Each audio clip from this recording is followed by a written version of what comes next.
Welcome to Pietrapertosa, everybody. This is a beautiful little castle town nestled in the Basilicata region of Italy. Another very cool thing about this place is the mountains themselves. They call them the Little Dolomites, and they're extremely dramatic with spiky spires that attach to the town, making this a beautiful place for photography. The shot itself here is pretty simple, but what's going to get complicated is the potential of bad weather. We're here right now and it's pretty nice, but some bad weather is about to move in. So thankfully, we've given ourselves a few extra days just in case it gets too difficult to photograph.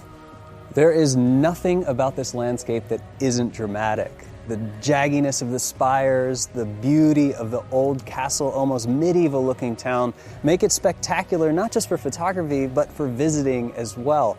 Right now, it's in the middle of the winter, so we're pretty much the only people in this town. But in the summertime, or even the spring and the fall, they even have a zip line connecting the two towns, which I hear is the fastest zip line in the world. So during the summer, this becomes full of activities around here. You can do hiking, there's hot springs, I believe, there's all sorts of things that you can do. And right now, everything's kind of closed, but that's nice because we have the whole place to ourselves and we can definitely take advantage of some unique photographic opportunities. Even the drive to get here was dramatic. Just turn off the highway and before you know it, you're going up all these switchbacks to get up here at about 3,400 feet. Being that we are in the mountains and there are weather systems moving in, there's a strong chance that we can be engulfed in fog or even beautiful snow. Obviously, I'd like to have snow, but we're not sure what's going to happen. Anytime you ascend a bit of altitude, the weather becomes even more unpredictable. Well, it's about 3 o'clock right now. Sunset's at 5 and I can see some rain coming in on the horizon, so it's time to grab my gear and start scouting for the best location.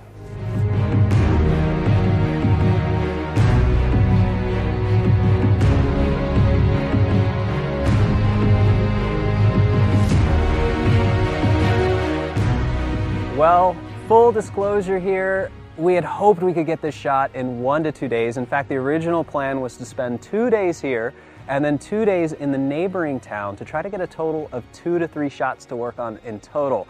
But this is now day 4 in Pietrapertosa, and believe it or not, this is about as clear as it's been in the last 4 days. In fact, I'm kind of excited right now because it's not pouring down rain. So the original plan was to be here, be able to knock out a few shots and move on, but we decided to wait here instead. Not only that, this is the 4th night I decided to extend 1 more night so that we could stay 5 days because the weather looks like it's going to finally clear up tomorrow. But since we've been here, the weather forecast has constantly changed. Every hour or so it says it's going to snow or it's going to rain or it's going to be overcast. And the whole time we've been encased in this dense fog. So anything could happen, but I'm really optimistic. And at this time, to be honest, it's borderline obsessive because we've been here for 4 days already. It's a beautiful town. It's a mind-blowing shot and I really want it to work. It's about 4 p.m. right now. Sunset is at 5, and about an hour ago came out here and it looked pretty cool. It looked like it was going to clear up. We could actually see the town. We were able to get some cool shots and we were very optimistic that it was going to clear up. But now just an hour before sunset, it looks like we are completely encased in fog again. It may be a little hard to see right now, but behind me is probably one of the most beautiful castle towns I've ever seen. On the right side of the frame, well, it should be on the right side of the frame, they call them the Little Dolomites, and then the town sits nestled in these little mountains. With all the downtime in this town, I've actually been able to scout around, but it turns out the best view is right here along the main road into town. This is a really small mountain town, so it only took about an hour to walk through all the streets and check out all the vantage points. And this is pretty much the main one, the least obstructed view, but I was actually able to get above as well. Climbed up the mountain a little bit, took a path through the trees, and while it was a nice view, slightly higher, a bunch of the roofs of the buildings were in the way too. So it was much more obstructed than it is down here. So it turned out this first one that I saw as we were initially driving into the town turned out to be the best view after all. Planning out this project, I thought this town was going to be one of the easiest to photograph because it was so small and easy to find the vantage point. Little did I know that the weather was going to be bad, and little did I know that the weather was going to be bad for 4 solid days. That rarely happens. The good thing is since I booked everything on booking.com, it was all refundable, so I was able to add a few extra days in this town and then through the website cancel a few days in the next town. So this was a good situation where I could recognize the potential of the shot that I wanted to capture, and I was able to modify the trip so I give myself more chances for better weather. Initially scouting the town and getting B-roll, the best footage we came out with was actually the time lapse we captured. If you take a look at this time lapse, for example, even though it is rainy and there is water getting on the lens, you can still see the depth and beauty of this town. We did the majority of the scouting and B-roll during the day, so I was hoping that it would stay nice during sunset and blue hour, but unfortunately it clouded up and it turned right into this, and it's been this way ever since. It obviously doesn't look great back there right now, but the good thing is, we still have one more day to try, and I'm hoping that the weather clears up and I'm able to get the shot. This type of photography, travel and landscape photography specifically, we're really at the mercy of the weather. So you gotta give yourself enough time, and you have to be flexible and patient. As you can see, today is scrapped. It's totally not gonna work for a shot, but tomorrow's basically our last chance. So I'm really hoping it works out.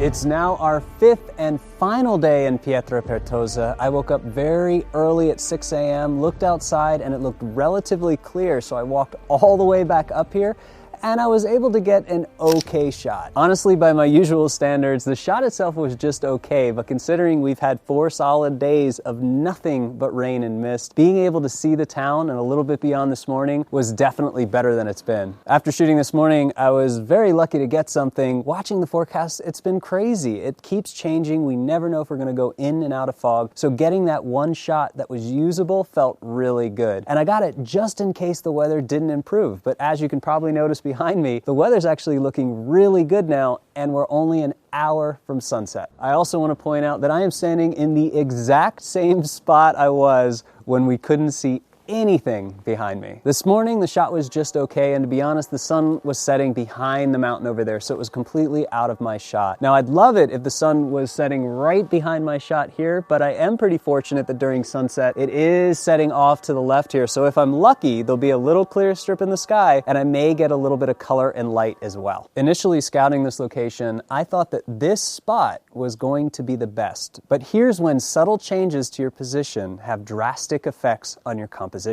First, I want to talk about how I arrived at this position. So along this road, there is this stone barricade. Now for the shot, it was really important to me that I framed the entire mountain. And if I move just a little bit further over there, you can see how it foreshortens the town and a bunch of stuff is in the way of the mountains themselves. But when I get up here, it opens up the town, it looks really good, but unfortunately I have these dead trees in the way. Let me take a photo from this exact position so I can show you what I mean.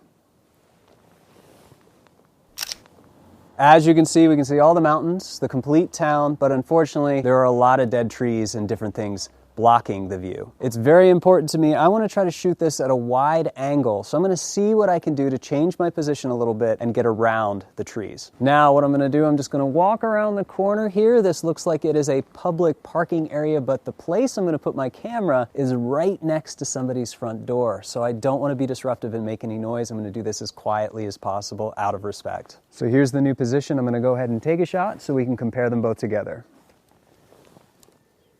As you can see from this shot, just shifting over a little bit to the left, we still have some trees on the lower right, but what we've done is we've gotten rid of most of them. So at this point, I'm not really sure if I'm going to try to clone those trees out in post, if I'm going to crop in a little bit, but it's definitely much better than it was before. Taking a look at the various positions that I've scouted, I'm really happy with this one I just showed you. I think given the situation, that's the best bet. But what if it was springtime? There could potentially be flowers. Those could be bushes of flowers. Or in the summer, beautiful green. Or in the fall, it could be really nice fall foliage. In that case, we might want to frame some of it because it actually adds to the composition. But in the wintertime, the dead trees in the foreground, I really don't think it adds any drama or anything special to the photo. So in this case, I'm trying to minimize that as much as possible. Now that we've established the best composition in this area, it's time to talk about how I have my 2 cameras set up. First thing, as you can see behind me, I do have 2 cameras. Now, why do I have 2 cameras? Well, remember I mentioned that's right next to somebody's front door. That's one of the reasons. I want to try 2 different compositions and I don't want to disturb anybody. But the other thing is, I'm not sure exactly what's going to work. Now I'm thinking, if I shoot wide, I get more of the town and the mountain, but I'm also going to get more of the trees. If I zoom in just a little bit, I could potentially crop out the trees, but I'm going to lose a bit of the town. So I'm not really sure what I'm going to want. And rather than going back and forth and changing my composition, I decided to set up just 2 separate compositions instead. One camera is shooting as wide as it goes at 16, the other one zoomed in a little bit more, right around 20 to 21 millimeter. That way, when I get back to the computer later, I can take a look at which one I like more. I might come to the conclusion later that maybe I don't mind the trees so much and I like the wide town, but maybe I want a more zoomed version. Now another thing I could do is shoot wide and then crop, but my Fujifilm cameras are 24 megapixels, so let's say I want to crop off 20%, I'm losing quite a bit of resolution. So this way, if I decide to go with the one that's a little bit more zoomed in, I'm not going to lose any resolution if I decide to go with that image. If you take a look at the 2 cameras behind me, you'll notice that one is higher up than the other. The one that's underneath, the lower camera, is set up at the widest angle. The other one is set up a little higher, so it's designed to zoom a little past the camera that's sat just underneath. Now you might also notice that from here, it looks like those are going to fall off the edge, but I want to assure you guys that this is a very solid concrete foundation, and the feet of the Really Right Stuff tripods have a rounded edge so they grip that concrete perfectly. The settings on each camera mirror each other perfectly. Now it's the X Pro 2 and the XT2, and both of them have the exact same sensor. Those settings themselves, that's f8, lowest ISO possible, aperture priority mode, and 3 bracketed exposures. My interval timer is set on each camera to take a series of bracketed exposures every minute and a half. So that means everything's automated and I can stay over here, we can do this interview, and I'm not going to disturb anybody that's at home tonight. Periodically, I'm going to sneak over there and make sure that it's still shooting. Now, the cameras don't usually fail, but I also want to point out that it's actually -2 degrees Celsius right now, so I think that's around 26 degrees Fahrenheit. These cameras are rated for lower temperatures than that, but sometimes it can deplete batteries faster.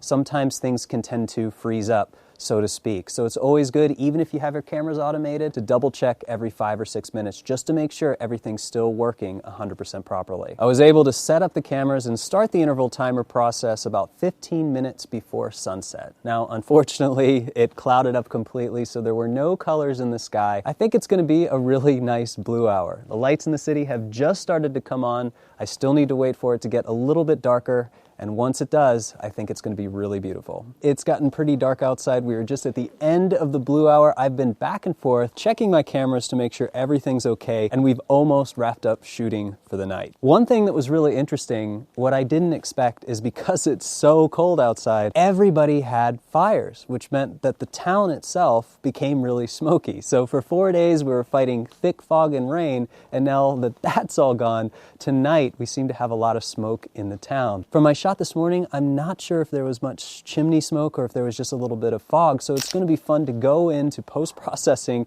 and compare the shot from this morning and the shot from tonight to see which one has the most clarity. The smoke in the scene may not necessarily be a deal breaker. Bear in mind that now with post-processing software, we can easily add and boost contrast with something as simple as just a contrast tweak or the dehaze slider in Adobe Lightroom or the Camera Raw filter. So I'm not sure if that's really going to have an impact on the final composition or not, but we'll still double check and see which one comes out the best. The other thing about tonight, I think there was way more cloud texture than this morning, but I have to double check. So the cloud texture, little drama in the sky, is going to add a lot more intensity to the overall scene. I have to say, I had more plans in this location. 4 days I really wanted to explore and find different little towns to photograph, but given the state of the weather and the limited amount of time that we had to work here, I'm glad we were able to get at least one shot. Even though this shot is simple, I still think it's really beautiful, and it's a great way to warm up and continue to process blue hour shots. The other thing about this shot specifically is there is a lot of light in the town. There's a lot of little veins leading, a lot of little homes that are lit, but the light itself is very yellow. So it's going to be a tough contrast to find the balance of how much yellow we want to show, how much of that we want to desaturate, and if any of those lights are blown out. So we're going to have to be very careful in post-processing. Even though this one's seems simple on the surface, it may take a little bit of work to balance the color. It is really cold. I feel like I'm in Iceland or something, but I'm actually in southern Italy. So it's time to pack this up. Next time I see you guys, it's going to be post-processing.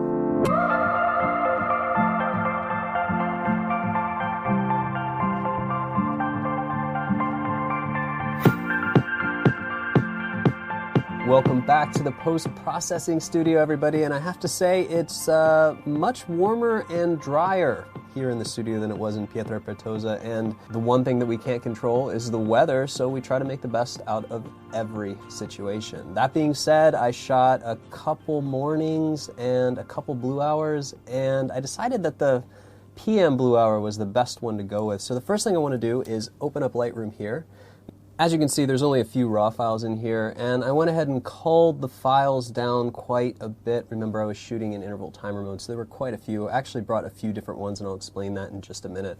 But the big thing was, I had two cameras running, and the main difference was one was ultra-wide, as wide as the camera goes, and one was zoomed in just a little bit. So let's take a look at the difference. So this was shot with the X Pro 2, and that zoomed in a little bit. You can see 12 millimeter at APS-C. But if I just arrow over here, you can actually see this shot with the XT2. Now this is shot as wide as it goes at 10 millimeters. So the first thing I have to decide, do I want to keep the wide version or the cropped version? Now I'm going to decide that I want to keep the wide version because I get more of the houses in the foreground, and I feel like it adds a little bit more depth in the scene. The other thing is this area right back here, if I zoom in, you can see that I feel like I'm isolating that. I kind of like people to feel that this is a lonely town on the top of these mountains, and you can see there's not much else in this lonely little valley over here, so I kind of like that. Let's just say we're going to go with the wide version. Well, let's take a look at what I have in here for you guys. Now this is a mid blue hour, and this one here that I've highlighted yellow is a late blue hour, and you can see the difference. Now the biggest difference that I can see, aside from the light on the town, is the definition in the clouds. So in the earlier blue hour, you can see there's some lighter areas here, there's a couple streaks, there's some sort of blobby detail here. It's a little dull over here, but if I go to the other blue hour, I lose a lot of that. So I have this cloud, and you can even see that the rain's starting to come back in, and I'm dipping into the mountain here. That mountain is actually sort of tipping into that cloud. So I kind of want to use both. We're going to take the best of both worlds. We're going to use this as the base, and then we're going to bring in some of the bottom of the town so that we can chisel out some of that light and have some of that rich lighting. You can really see that here down on the lower right, that even those tree branches kind of light up in the later blue hour. Now I've also included a couple underexposed images here, so you see an underexposed version here. So we have the neutral exposure, a -1 exposure, and then we have the neutral exposure and an underexposed file. Now I'm probably not going to use all of these for this composite here, but I want to give you guys everything that you need. Feel free to experiment or go along with my guided instruction on this one. I'm giving you guys all the tools and files necessary to create your own versions as well. So let's begin. Here's the main file we're going to be working with. Now before we get into the adjustments, let's go ahead and take care of those pesky little things that we have to take care of in the beginning. First thing, sharpening and noise reduction. I'm going to set that to 20. Now the other thing is, whenever I have a sky that I'm just not happy with, or I feel is lacking or completely clear, what I like to do is kind of rotate the camera down a little bit and isolate more of the foreground so that I can remove some of the sky, where I feel like this town is way more interesting than the sky itself. Now, since I've done that, and this is a wide angle shot, we have some distortion to remove. So we're going to scroll down here and we're going to take care of that. And we're going to use the guided transformation. Now this is a little interesting because these towns, sometimes these old towns, like this clock tower, it may look like it's straight, but if I zoom in on this clock tower, way in on this clock tower, you can kind of see that, yeah, it is off a little bit, rotated counterclockwise, but you can see it also staggers in. I can't guarantee that this old clock tower is actually level, and a lot of these buildings, I've been to this town now for multiple days, they're actually leaning a little bit. A lot of these are very old buildings, so we have to determine whether or not these are straight. And you can kind of see this one looks a lot more straight than, say, this one over here, or this one's actually on an arch. See how much the angle changes here between here and here? I can tell you that this house and this house, these are probably straight, where this one's actually starting to fall over a little bit. Same thing on this side. We're going to figure out exactly what linear lines we're going to use so that this is perfect. First thing I'll do here is actually zoom in on this side. So we're going to take a look here, and then I'll select the upright, or I can click on the guided transformation. First thing we're going to do is draw the first set of lines. Let's go ahead and zoom in, make it easier here, and we'll use that as a reference. Just go ahead and draw that line down just like that. Go ahead and pan over while it's still zoomed in, and I think what I'm going to do is use this edge right here. Now, I'm also going to use the right side of this black line. We'll try to make that as perfect as possible, just like that. Nice. So let's go ahead and zoom this back out and take a look. Well, that looks pretty good, but it still feels a little bit off to me. So what I may actually want to do is zoom back into this even further, and you can see I can probably do a little bit better of a job here, following that line exactly. Well, that looks pretty good. Let's scroll back over. Now this has to be perfect now. I don't want to have to do this later. And this is as far as I can go here. It looks like this one needs to go in just a little bit. Just like that. Let's go ahead and click on this to disarm it really quick and go back and take a look. That looks pretty good. So this is perfect. This line is perfect. This line looks really good. The church, the clock tower, everything looks about right. Now notice this extra line over here. I'm not sure if that's the edge of a house. Everything else looks perfect. That could just be the lighting or some of the trees surrounding it, or this edge itself isn't exactly straight. So later on what we can do is probably just crop in on that edge to hide it so it doesn't look like a mistake. I actually don't think that it's a geometry mistake. I think it's just a trick of lighting. So we've got that taken care of. Let's go ahead and copy these settings, but instead of copying, let's do something else. Let's actually sync the settings. So what I'm going to do with this one that we've made the settings selected actively, I'm going to select the rest of the files, right click, under develop settings, I'm going to say sync settings. Now we've changed noise reduction, sharpening was there already, transform, and process version. I synchronize. Perfect. Everything should be the same across the board. Now let's get to the adjustments themselves. I'm going to scroll up here. I'm just going to pull the highlights down just a little bit. And we're going to do some blending here, but I'm just going to pull the highlights down in just a little bit. And if I hit J on the keyboard, you can see that I have some black issues there. So I'm just going to go ahead and pull that up until that disappears, which is right around 15. Next thing I'm going to do is draw a gradient, and we're going to be tweaking the sky itself. I'll hold shift to lock that down. So we'll go from the top of the sky down into the town a little bit, and I'm going to reset this just by resetting exposure. Since I said that the sky is lacking, let's go ahead and bring up the dehaze. Let's see what we can get out of this. And it looks like we're going to really tweak that. Let's bring it all the way up to 50. Now you can see as I move this, it's not doing a whole lot to the town. It's darkening the mountain just a little bit, which isn't quite a problem because we can go ahead and compensate by bringing up the shadows. So let's go ahead and pull the shadows up. Now I don't want to really mess with the dehaze. I just want to make sure that the top of the mountain isn't too dark, and if the top of the mountain gets too dark, it's almost like we used a graduated filter in camera. So I'm trying to get a good balance of a dramatic sky and the shadows, and I don't want to dehaze. We can always do a little bit more later, so let's just bring that down just a notch and then balance it with the shadows. You can see if I bring this down and bring this up that it's really pulling the top of that mountain out. Now that looks pretty good. Now, before we move on, as you can also see, I have some blown out highlights. So even if I were to crank this down all the way, those highlights are gone. So let's go ahead and put that back to where it was. Instead of doing this in a single exposure, we're going to have to go into the underexposed image just to address the highlights themselves. Now remember, throughout this tutorial, every time that we're actually blending different exposures together, we try to get them to match up at least in tonality before we start blending. That way there is no discrepancy on the edges of the blending. So I'm going to do the same thing here. I'm actually going to pull the exposure up. In fact, let's bring it up, exposure to 1. Let's pull the whites all the way down, and let's actually pull the shadows up just a little bit. Say 50. Let's make it an even half a stop. And if I look at these two together, back and forth, you can see that I have the neutral exposure as soon as that renders, and the underexposure So you can see this one looks a little bit more crisp. This one starts to look a little bit flat because I'm actually bringing those tones up. But you can see that the highlights are basically taken care of. So instead of doing these one by one, let's actually right-click, and I'm just going to export these at the same time. I'm going to check my settings, and I'm going to make sure that this is set to my temp folder. Perfect. Image, PSD.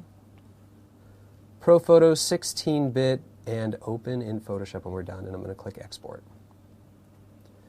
So now I've brought both of these in. You guys know I usually like to copy and paste these, but if you have multiple images that you want to bring into Photoshop and you know you want to blend them, you can actually just bring them all in and go up to File, Scripts, Load Files into Stack, and you can just say Add Open Files and say OK, and it's actually going to bring them in and create a new PSD, and it's just going to call it Untitled. And you can see that you get both of your images. You may just need to change the order a little bit, but you can see both of them have been brought into a single PSD. Now that we're in Photoshop, let's go ahead and paint these highlights in, but in a custom fashion. I'm going to load RGB as a selection. I'm going to command click, and I'm going to create an alpha channel, and I'm going to call this Highlights 1. Now I'll select it again just to make sure it's loaded, and I'll intersect the selection of itself, create a new mask. I'll copy Highlights 1, and I'll call this Highlights 2. Now I'm going to load Highlights 2, select RGB, go up here, create a folder, apply the mask, call it Highlights 2, which I've already pasted, and we're going to load this one inside of there. So we're going to call this Adjusted Overexposure. And we'll call this Adjusted Neutral Exposure. I'm going to go ahead and save this in the background in my temp folder here, just in case.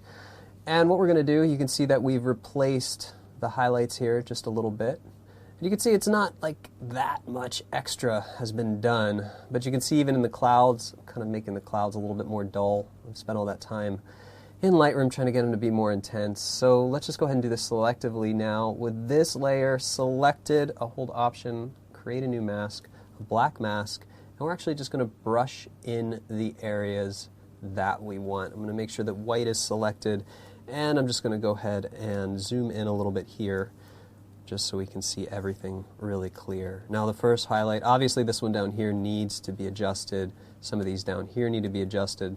Let's take a look at the cars themselves. Let's go ahead and blend some of it in here. Definitely some of it there. And I'm basically just repairing these highlights. And you can see like this house, if I really hone in on that, it just comes right back. So some of these highlights, they look a little bit better this way. Definitely not as blown out as they were before. And if we go up here, we can definitely see some of these in the distance. We're just losing them, so let's just go ahead and soften those out a little bit. Soften all these out. And if I do that, I'll get rid of the little car trail. Soften these out. Little differences, small differences right here. Back it up here. Zoom out. Make sure we got everything. Just do a quick toggle on and off. Yeah, subtle difference makes all the difference. Now let's go back into Lightroom. Let's take a look at these here. Now I really like this one because of the clouds, but I definitely like this one because of the lights. And the reason is I actually like the glow on the roofs themselves. So I don't like this scene by itself because I feel like it's a little dark. It's too late in the blue hour. I definitely like what's going on in the foreground here. Let's go ahead and use the neutral exposure, and let's just pull the highlights down quite a bit here, right around 50.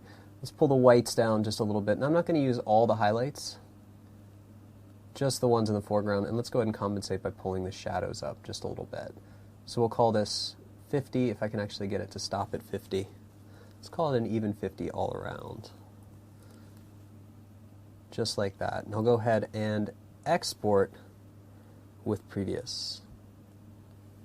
This time I'm going to select all and copy this, close, and we're going to paste it right in here. So let's go ahead and paste it right on top. Perfect. So we have a couple choices here, and this is actually really interesting. Now, bear in mind, see these highlights down here? I'm keeping this layer, and this is going to be the adjusted late blue hour. Now I'm keeping that between the adjusted highlights, because I've already repaired the highlights, and you can see those popping in. So no matter what I do here, I can actually take advantage of the highlights actually being repaired already. So it gives me a little leeway with this blending. Now I have a couple choices here, and this is interesting. We can do one of a few things. We can either change this to the lighten blending mode, and you can see then we'll keep some of these roofs here, which looks okay. You can see that we're getting some of that light. Or we can actually use it on the normal one. So we can say normal here. It's actually close to the same tonality. Or we can do a combination of both. So check this out. So we have the adjusted late blue hour. Let's go ahead and put this in a folder here, and we're just going to call this adjusted late blue hour as well.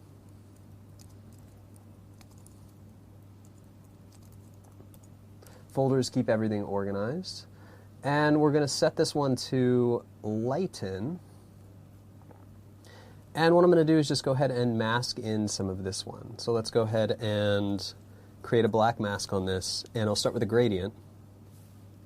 We'll go from the bottom to the top, just like this. So we've chiseled out the town. Now we can kind of turn this on and off, figure out, does that look good? Do we want some more? Is there anywhere else we want to bring this in? Well, yeah, probably do. So let's go ahead and brush in selectively with a low opacity right around here. Let's bring some of this back, and if I hit the backslash key, you can kind of see what I'm bringing in. A little bit more of this light, some of that. It looks pretty good. Now what we can actually do, we can change this. So we call this late blue lighten. I'm going to duplicate this, Command J, and I'm going to call this late blue normal. Not normally, but normal. But I do this normally. So we're going to change this to normal. And now what I'm going to do is take advantage of some of this color on the bottom, some of this rich depth, and I'm going to change this again. So we're going to go ahead and reset this gradient here, and we're actually just going to go from about here to here. So we're really using some of the bottom of that. You can see how that works? It's really nice. And from here, since we've already used that lighten mode, I can actually change the opacity of this effect. So if I feel like that's too intense, I can roll it back just a little bit, right around 80%. The other thing I can do, if I don't like the gradient, I can unlink it just by clicking this, which means that they're going to work independently from each other and transform it. So I can actually bring it up higher into the town or lower. So in this case, I want to bring it up higher into the town, just like that. So we have the adjusted late blue hour. If we turn that on and off, we can see that. And then we have the adjusted and corrected highlights right on top. So this is the basic blend. Let's select all these, drag it to the Make New folder, and call it Blended Result. I also want to create a new layer. Shift, Option, Command, E, or gymnastics for your left hand. And we're going to go into Adobe Camera Raw Filter, ACRF. I'll go up here, Filter, Camera Raw Filter.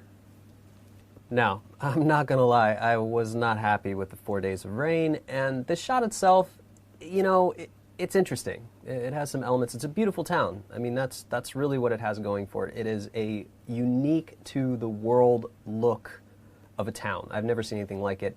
And with this weather, it's really dramatic, so I'm going to bank on that drama. I'm just going to increase that drama quite a bit. To really push that drama here globally, I'm going to go to the effects here, and I'm just going to add some dehaze. So let's just go ahead and slide this up, and you can see that's pulling that drama out. That looks pretty good. Let's just say around 10%. I'm trying to use even increments here. We'll go back to the global selection. Let's add a gradient ramp just for the sky, starting at the top, drawing all the way down here into a little bit of the town, and I'll reset this. Let's cool down that sky a little bit. That looks good, just a little bit. Let's go to the dehaze, and let's dehaze that sky a little bit more now that we're in post.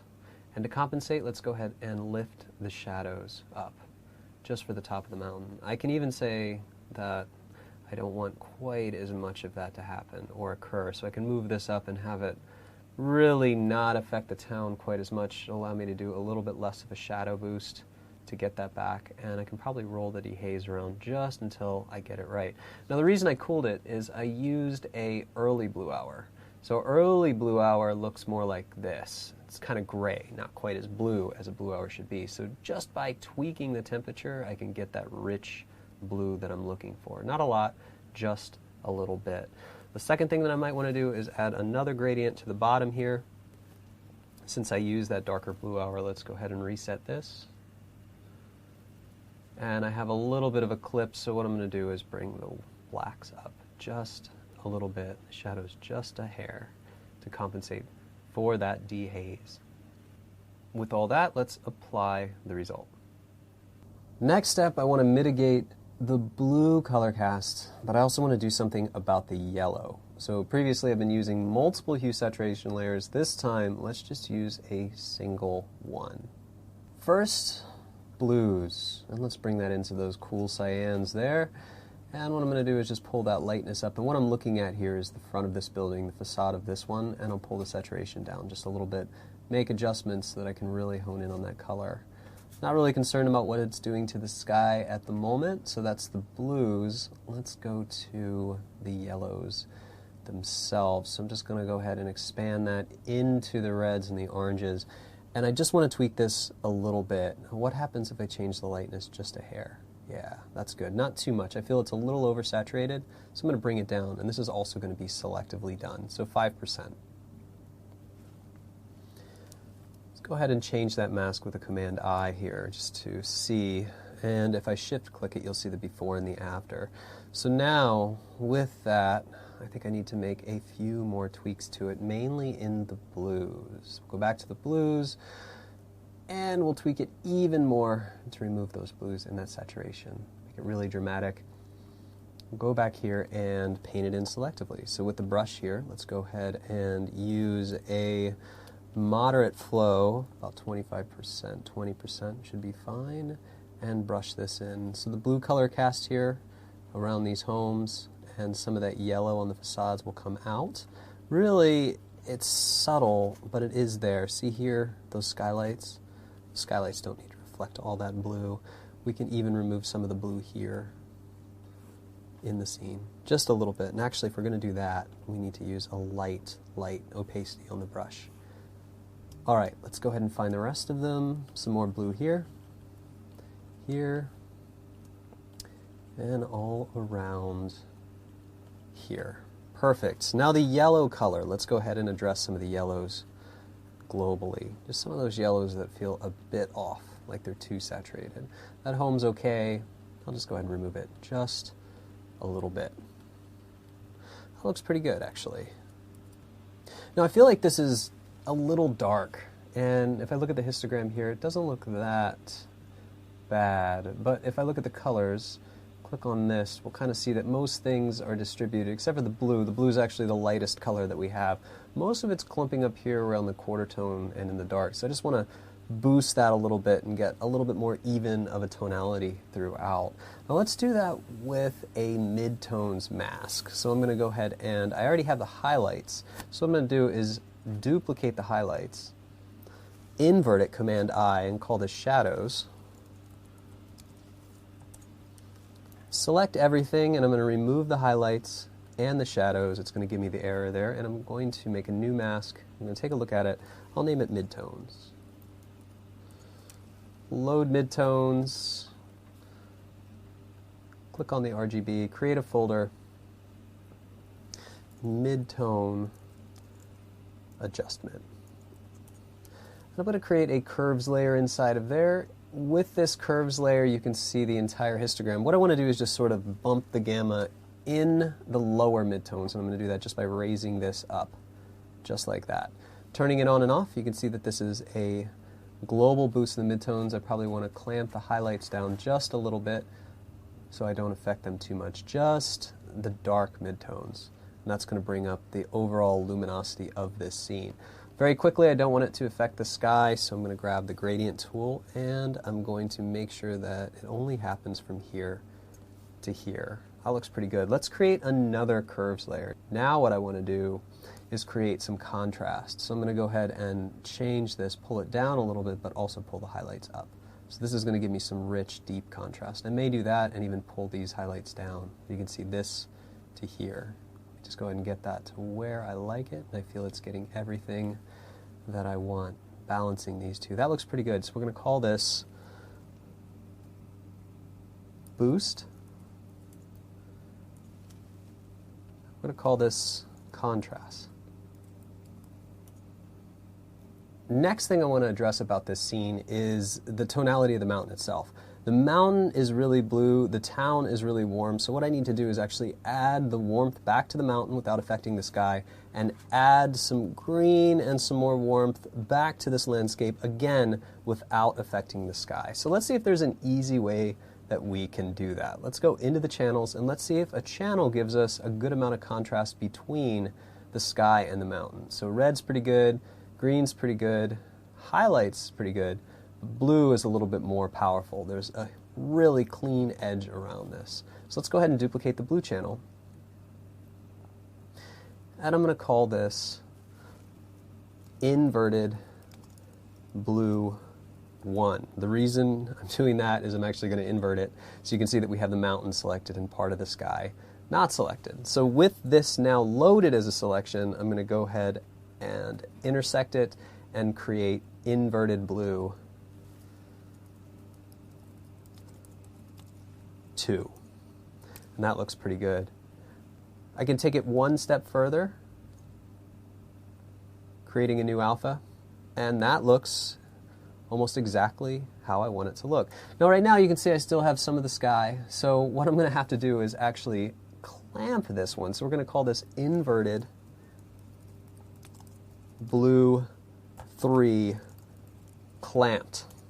And I'm going to load with Command M the curves. And what I'm going to do is kind of separate some of those edges. So what I want to do is get those edges removed here, and we'll go ahead and pull up the contrast just a little bit. So make sure that those edges are far away. I just want to define the black edge around the mountain.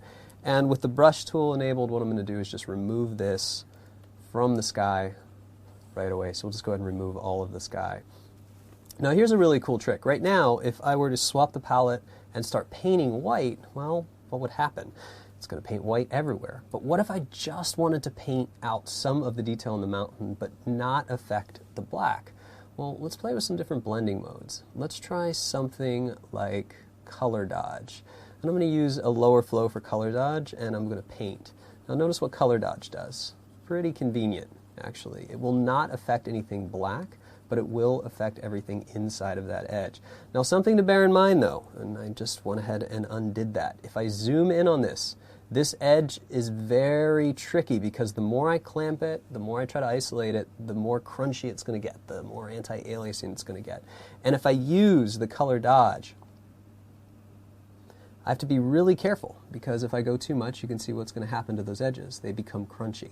Now for compositing, this can be tricky, but for color, not as crucial, so we're pretty lucky. So let's go ahead and back out of this, and let's go ahead and, you know what, let's select the mountain. Now remember, I want warmth in the mountain and parts of the town. This area doesn't really matter so much to me, but this area does.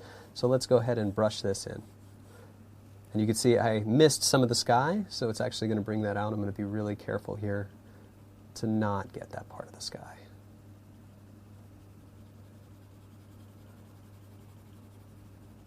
Perfect. Same thing here, what we can do with a really low flow. We can go ahead and create some more masking for the environment and that mountain while we're at it.